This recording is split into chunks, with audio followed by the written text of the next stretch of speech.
மத்திய கிழக்கைச் சுற்றி நிறுத்தப்பட்டுள்ள அமெரிக்க கடற்படை தனது அதிநவீன போர்க்கப்பல்களுடன் தற்போது தனது முழுமையான தாக்குதல் திறனை அதிகப்படுத்தியுள்ளது.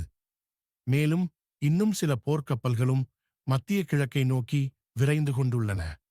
ஏற்கெனவே அமெரிக்க கடற்படை மத்திய கிழக்கு மற்றும் கிழக்கு மத்தியதரை கடலில் பல்வேறு போர்க்கப்பல்களை நிறுத்தி வைத்துள்ளது.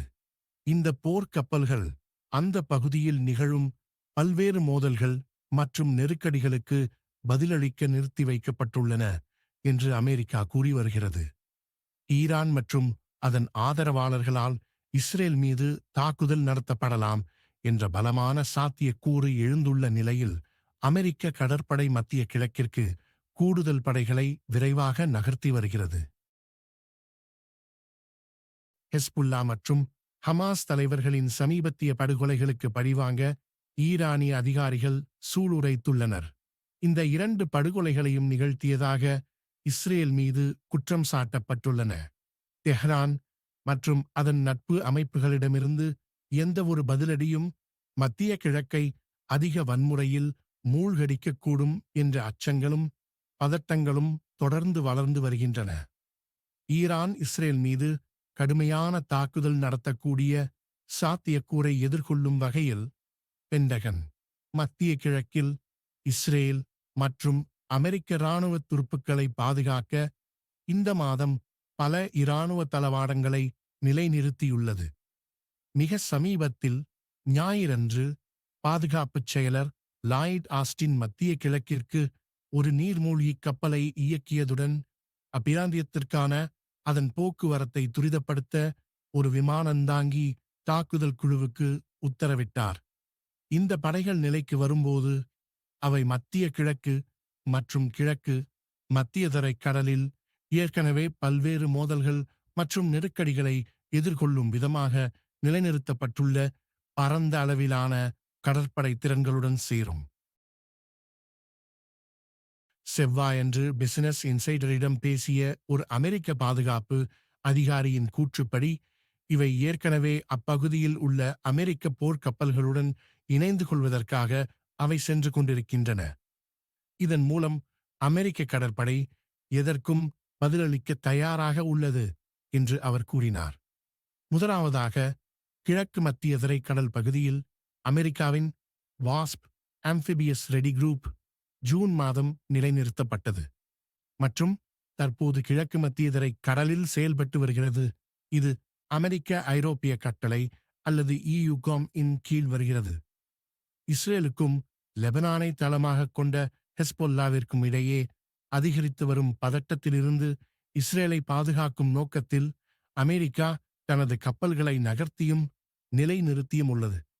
ARG பல்நோக்கு நீர்வீழ்ச்சி தாக்குதல் கப்பல் USS வாஸ்ப் மற்றும் அதன் 24வது மரைன் எக்ஸ்பெடிஷனரி யூனிட் கப்பல் துறை தரையிறங்கும் கப்பல் USS ஓக் ஹில் மற்றும் நீர்நில போக்குவரத்து கப்பல் துறை USS நியூயார்க் ஆகியவற்றை கொண்டுள்ளது.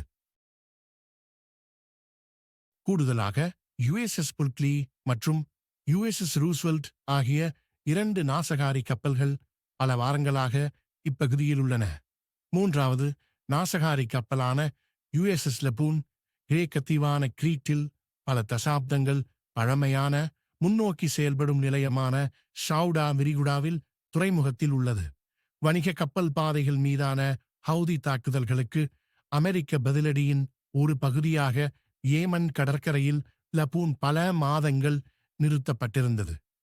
இரண்டாவதாக செங்கடல் பகுதியில் USS கோல் என்று அழைக்கும் கப்பல் தற்பொழுது செங்கடலில் செயல்பட்டு வருகிறது. அங்கு கடற்படை பல மாதங்களாக தொடர்ச்சியான மோதல்களைக் கண்டுள்ளது. லபூன் மற்றும் பல பிற அமெரிக்க போர்க்கப்பல்களைப் போலவே USS கோல் பல வாரங்களாக கடற்படையின் தற்போதைய ஹவுதி எதிர்ப்பு நடவடிக்கையில் ஈடுபட்டுள்ளது. இந்த பணியின் ஒரு பகுதியாக இந்த போர்க்கப்பல் செங்கடல் மற்றும் ஏடன் வளைகுடாவில் உள்ள வணிக கப்பல் பாதைகளை பாதுகாக்கும் பணியில் ஈடுபட்டுள்ளது. இவை இரண்டும் அமெரிக்க மத்திய கட்டளை அல்லது சென்ட்காமின் கீழ் வருகின்றன. ஏமன் கிளர்ச்சியாளர்களால் ஏவப்பட்ட ஏவுகணைகள் மற்றும் ட்ரோன்களிலிருந்து பாதுகாக்க இந்த கப்பல்கள் பயன்படுத்தப்படுகின்றன. மூன்றாவதாக, Theodore Roosevelt carrier strike group கடந்த மாதம் சென்ட்காம் பிராந்தியத்திற்கு வந்து Dwight D Eisenhower carrier strike குரூப்பை மாற்றியது. இது ஹூதிகளுடன் பல மாதங்கள் சண்டையிட்டு பின்னர் அமெரிக்காவுக்கு திரும்பியுள்ளது. இந்த தாக்குதல் குழுவில் விமானம் தாங்கி கப்பல் USS தியோடர் ரூஸ்வெல்ட் மற்றும் 4 நாசகாரி கப்பல்கள், குறிப்பாக USS Michael Murphy, USS John S McCain, USS Daniel Inouye மற்றும் USS ரசல் ஆகியவை அடங்கும். நான்காவதாக, மத்திய கிழக்கை நோக்கி நகர்ந்து கொண்டிருக்கும் அமெரிக்க போர்க்கப்பல்கள். பெய்ரூட்டில் ஒரு உயர்மட்ட ஹெஸ்பொல்லா தளபதி ஃபாத் சுக்கிர் மற்றும் 2 வாரங்களுக்கு முன்னர் தெஹ்ரானில் ஹமாஸின் முக்கிய தலைவர் இஸ்மாயில் ஹனியேயும் அடுத்தடுத்து கொல்லப்பட்ட பின்னர் ஈரானில் பழிவாங்குவதற்கான அழைப்புகள் எழுந்த நிலையில் மத்திய கிழக்கில் பெரும் படை நிலைப்பாட்டு மாற்றங்களை அமெரிக்கா அறிவித்தது. எனவே Pentagon USS Abraham Lincoln carrier strike குரூப்பை, ரூஸ்வெல்ட் மற்றும் அதன் பாதுகாவலர் கப்பல்களை சென்ட்காம் பொறுப்பு பகுதியில் மாற்றுமாறு உத்தரவிட்டது. வரவிருக்கும் லிங்கன் தாக்குதல் குழுவில் விமானந்தாங்கி கப்பல் USS ஆப்ரஹாம் லிங்கன் மற்றும் அழிக்கும் கப்பல்களான USS Spruance, USS Stockdale, USS Frank Petersen மற்றும் USS ஓகான் ஆகியவை உள்ளன. தாக்குதல் குழு இன்னும் பிலிப்பைன்ஸ் கடலில் உள்ளது. எனவே மத்திய கிழக்கிற்கு வருவதற்கு முன்பு அது இன்னும் செல்ல வேண்டிய வழிகள் உள்ளன. ஆனால் ஆஸ்டின் லிங்கன் தாக்குதல் குழு போக்குவரத்தை விரைவுபடுத்த உத்தரவிட்டுள்ளார். அங்கு அது ரூஸ்வெல்ட் தாக்குதல் குழுவால் ஏற்கனவே வழங்கப்பட்ட திறன்களுடன் சேர்க்கப்படும் என்று பென்டகன் கூறியுள்ளது. வழிகாட்டப்பட்ட ஏவுகணை நீர்மூழ்கி கப்பலான USS ஜோர்ஜியாவையும் பாதுகாப்புச் செயலர் சென்ட்காம் பகுதிக்கு அனுப்பியுள்ளார். ஓஹியோ ரக கப்பலானது 150க்கும் மேற்பட்ட டோமஹாக் நிலத்தாக்குதல் கப்பல் ஏவுகணைகளை கொண்டுள்ளது மற்றும் ஜூலை 31ஆம் தேதி நிலவரப்படி மத்தியதரை கடலில் இருந்தது.